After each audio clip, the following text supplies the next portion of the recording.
Salut les amis. Bon, me revoilà. Aujourd'hui on va voir pour faire une poussinière. Donc indispensable pour l'élevage. Ce sera la zone où pour faire grandir les poussins.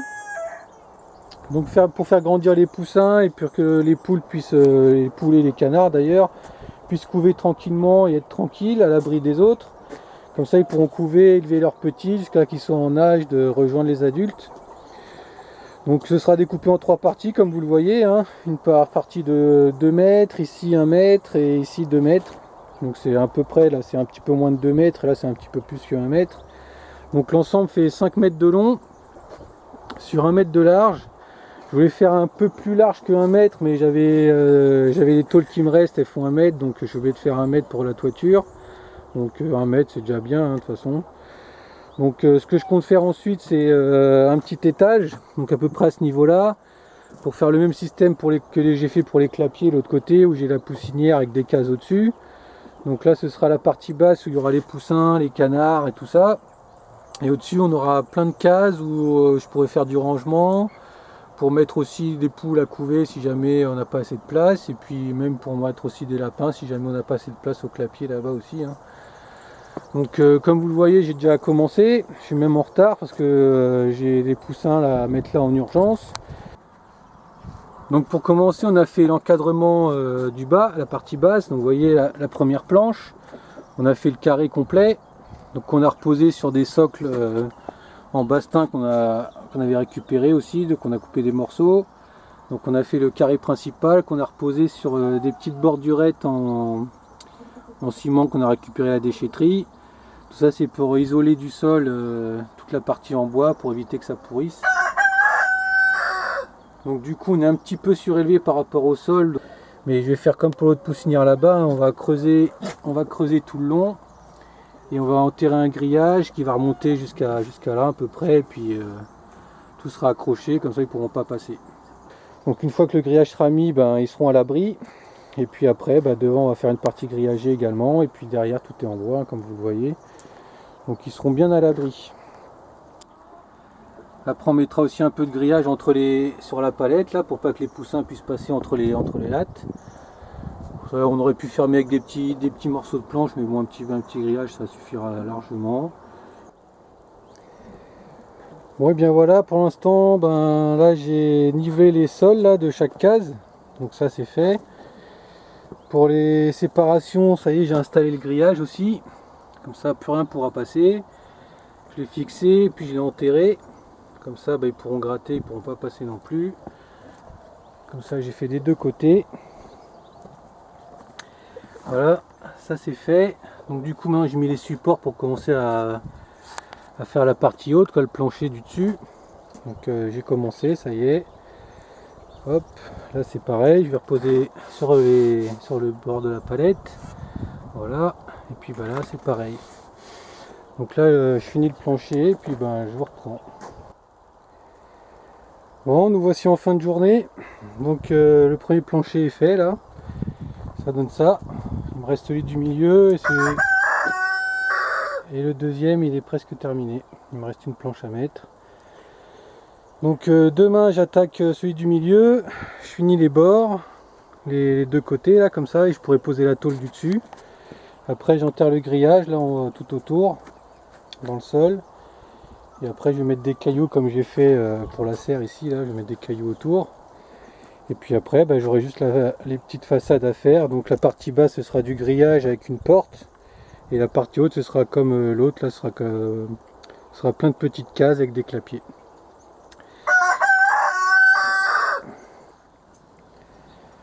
Bon, nous voilà le lendemain. Donc ça y est, vous voyez, j'ai fini les trois planchers. Voilà. En plus on a du beau soleil aujourd'hui. Ça fait plaisir. Donc pour le dessous, vous voyez, ça leur fait pas mal de place. Donc maintenant je vais habiller les façades. Donc là comme ça par exemple, vous voyez comme ça, je vais mettre un bout de planche. On va mettre une là comme ça. On va mettre une autre par ici. Comme ça. Et puis après on va faire les portes au milieu. Et on va grillager tout le reste. Ouais, bien voilà. Donc là on est encore le lendemain parce que hier après-midi j'ai pas pu travailler. Mais hier j'ai quand même eu le temps de finir les cloisons sur les côtés pour poser les tôles du dessus là. Donc les tôles elles sont un peu tordues hein, comme vous le voyez, mais bon c'est de la récup hein, donc on va pas se plaindre. Donc une fois qu'elles seront fixées je vais les redresser et puis ce sera mieux. Donc là ce matin j'ai fini toutes les façades avant, vous voyez. Donc là c'est terminé. Donc maintenant il me reste plus que les portes à faire. Donc en bas là j'ai préparé le grillage, là j'ai déjà découpé tout ça pour faire la tranchée le long et l'enterrer comme j'ai fait l'autre côté. Donc là maintenant je vais attaquer les portes de la partie basse. Et puis après la partie haute, bah là j'aurai juste là je vais faire trois compartiments. Donc il faudra que je fasse 2 murs, 3 portes. Là je vais faire 2 compartiments, donc 2 portes, et puis là pareil 3 compartiments hein. Donc vous voyez cette partie là elle est un peu plus basse parce qu'il me fallait une pente hein, pour le toit, c'est normal. J'aurais bien voulu que les parties du dessous soient un petit peu plus hautes. Donc bah là en fait là, il y a la planche qui cache ici, mais c'est un petit peu plus haut quand même. Mais j'avais plus assez de planches. Là j'ai eu juste assez de planches pour terminer. J'aurais bien voulu faire une rangée de planches supplémentaires. Ça m'aurait fait gagner 22 cm de haut et ça aurait été un petit peu mieux. Mais bon, on va faire avec. Hein. Donc bah voilà, donc comme vous voyez, bah ça y est. Hein. Donc c'est du boulot, mais bon, on arrive à faire quand même quelque chose de bien avec de la récupération. Hein. Bon, je vais vous faire une petite explication pour le montage des portes. Donc là, on va commencer par celle du milieu, là, celle qui fait 1 mètre. Donc on va la mesurer. Donc déjà, vous voyez, elle fait 1,02 m, un petit peu moins. Donc hop, avec une main, c'est un peu compliqué. Bon, là, elle fait plus 101 mètres et demi. Là elle fait un petit peu plus que demi. Donc important quand vous faites, ouais, elle fait 101 et demi aussi là, un tout petit peu plus. Donc quand vous faites une porte, important, vous prenez la mesure en haut et la mesure en bas, parce que des fois c'est pas les mêmes. Donc là j'ai fait droit, donc c'est les mêmes, mais quand des fois c'est pas droit, c'est pas vraiment pareil. Donc quand les mesures ne sont pas les mêmes, vous prenez la mesure la moins longue. Et donc après, comme référence, et donc celle de la plus longue, vous l'oubliez, vous aurez un petit écart, mais c'est pas grave. Et donc ensuite, vous enlevez 1 cm. Vous pouvez enlever un petit peu moins, mais c'est mieux d'enlever 1 cm, comme ça vous aurez 5 mm de chaque côté pour que la porte puisse s'ouvrir et se fermer correctement. Donc ensuite, vous prenez les tasseaux. Là, ici, on va prendre des tasseaux de 3 cm et demi sur 2 cm et demi. C'est ce que je prends, c'est moins cher, et puis pour faire une porte c'est très bien, c'est avec ça que j'ai fait les autres là-bas là. Donc on coupe les deux longueurs, donc 101 mètres et demi moins 1 cm, on les coupe à 1 mètre et demi. Donc je coupe tout ça et puis je vous reprends. Donc voilà, donc on a coupé les 2 tasseaux, ils sont là. Donc maintenant pour mesurer la hauteur, on va empiler les 2 tasseaux de ce côté là, parce qu'il faut déduire la largeur de ces tasseaux là. Donc ici on a 31 cm presque. Là par contre vous voyez on a le cas, c'est que là, j'ai précisé que c'est la récup, hein, là le bout de bois il y a un morceau en moins, c'était la dernière planche que j'avais, j'ai pas pu faire autrement. Donc là on aura un petit jour entre la porte et la planche, mais c'est pas très grave, parce qu'une fouine et un renard ça passe pas là, donc ça dérange pas. Donc là on a beaucoup plus que 31 cm, là on a 33 cm. Donc là c'est pas grave, ce qu'on fait c'est qu'on prend la mesure la plus basse, donc celle-ci de ce côté là qui était à 31, on enlève 1 cm et on le coupe les 2 morceaux à 30. Voilà, et comme ça on aura un beau rectangle, et puis ce sera droit, et puis ça ouvrira bien et ça fermera bien. On aura, comme je l'ai dit, un petit trou sur le dessus, mais bon c'est pas grave. Donc maintenant on coupe 2 morceaux à 30 cm. Allez. Donc ensuite on va tracer pour pré-percer. Donc on prend la largeur. Donc pour faire un encadrement, on prend le côté le plus large en côté face et le côté plus fin en côté intérieur de la porte, quoi. Donc on prend le morceau qu'on va visser et on trace pour savoir où c'est qu'on va pouvoir percer, quoi. Donc on va faire 2 trous ici. Donc là c'est pareil. Là j'ai percé aussi, quoi, j'ai tracé aussi. Donc ensuite on va percer 2 trous. Donc on les place bien centrés de façon à ce que on puisse les visser correctement. Donc alors pourquoi percer?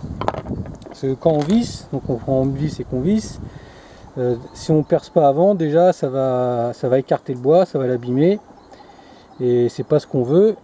Et deuxièmement, quand on pré-perce et qu'on visse en dessous, ça va, pour expliquer correctement, ça va resserrer la partie basse dessus, vous voyez. Donc celle-là on la perce pas, quand la vis va rentrer à l'intérieur et qu'elle va arriver au bout, elle va faire remonter le bout de bois ici et elle va bien le plaquer contre. Donc elle va abîmer ni celui du dessus ni celui du dessous et on aura l'effet désiré, on aura vraiment un serrage parfait. Alors que si vous percez, vous vissez là sans percer, ben, non seulement vous allez écarter le bois parce qu'on est dans le sens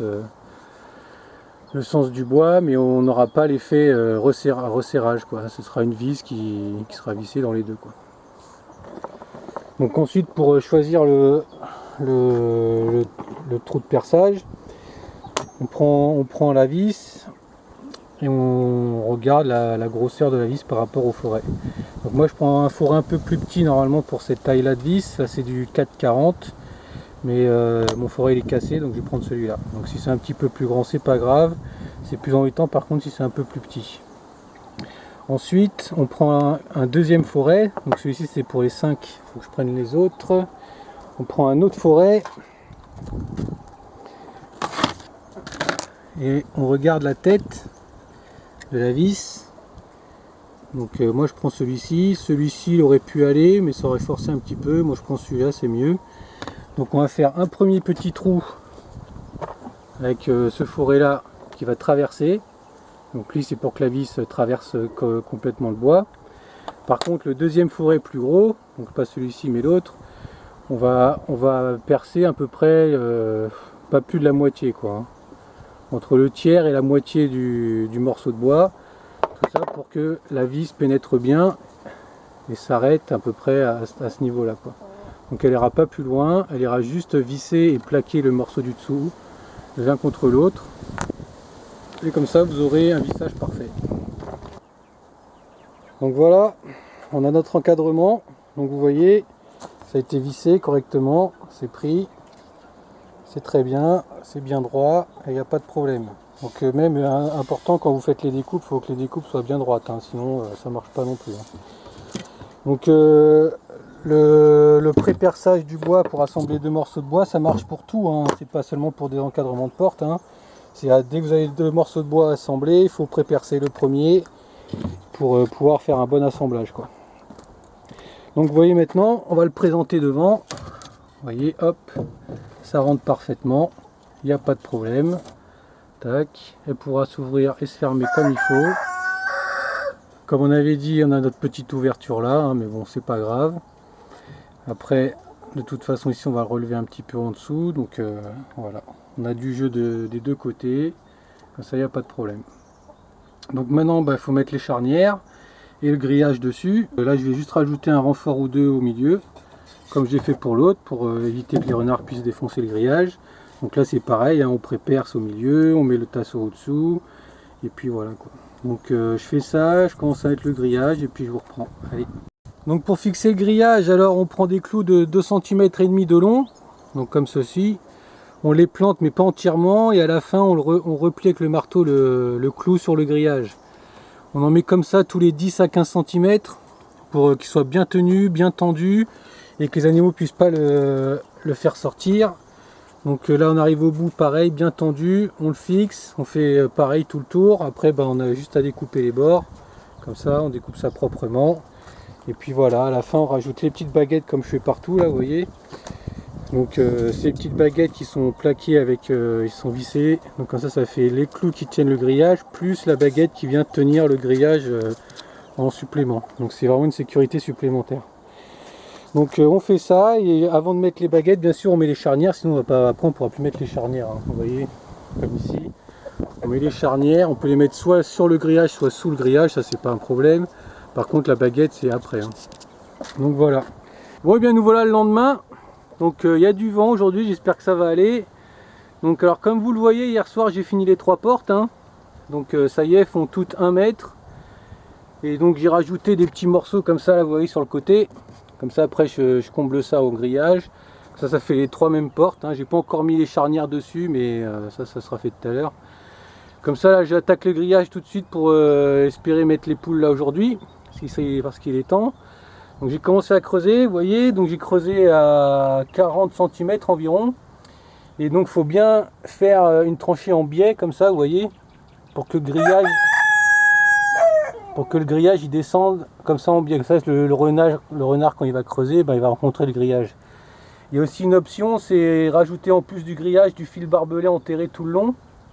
Comme ça bah, il se fait mal et puis bah, c'est encore une sécurité en plus. Donc ensuite, comme je disais, après je compte faire des cailloux comme ça, comme au poulailler. Là des petits cailloux tout le long. Donc normalement avec les cailloux ça devrait suffire, mais je mets quand même du grillage enterré. Surtout que le poulailler j'ai fait pareil. Et c'est aussi parce que devant là, vu que je vais devoir me mettre à genoux, j'hésite encore à mettre des cailloux là devant. Ou alors je mettrai des dalles ou quelque chose comme ça, je vais voir. Et en tout cas bah, j'enterre quand même le grillage. Et puis voilà, donc le grillage on va le clouer sur la planche, ouais, comme ça. Après on va le faire descendre sous terre, on va remettre la terre dedans. Et puis comme ça ce sera très bien. Donc ensuite en haut du grillage, comme pour les portes, on mettra une baguette comme je disais hier. Par contre j'ai oublié de préciser aussi, la baguette ça sert aussi à ce que le renard ne puisse pas attraper le grillage et tirer dessus.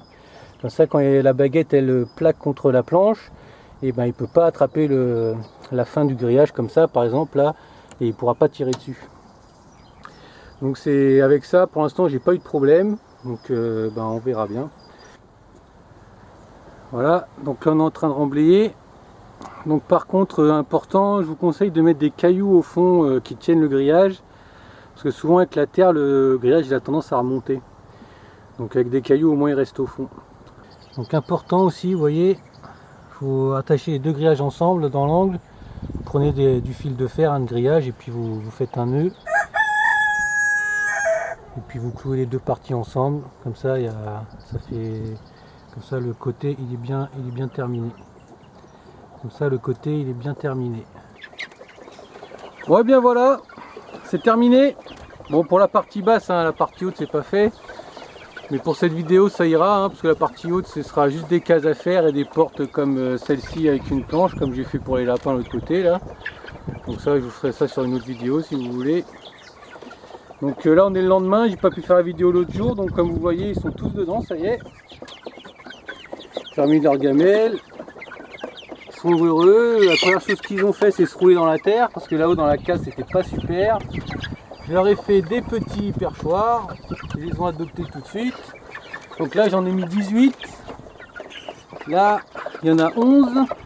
Donc pareil, petit perchoir, celui-ci il est en travers, c'est plus petit. Et puis là il y en a 17. Vous voyez, petit perchoir là-bas, ils sont tous en train de manger.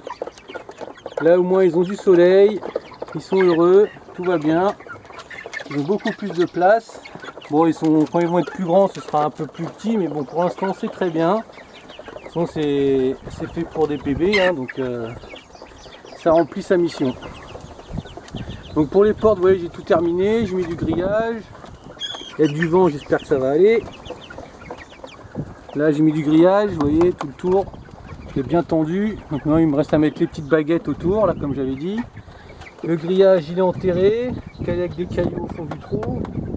Vous voyez, j'ai bien fait les angles, j'ai bien replié le grillage sur l'autre. J'ai fait tout le tour. Hop. Voilà. Derrière, c'est pareil. Donc voilà, c'est très bien. Donc là, c'est pareil, il me reste à mettre une baguette tout le long, à rajouter quelques clous. Et puis ce sera très bien. Donc bah voilà, donc maintenant si vous avez des questions ou autres, hein, sur les commentaires comme d'habitude, et puis moi je vous dis à bientôt pour une prochaine vidéo. Allez!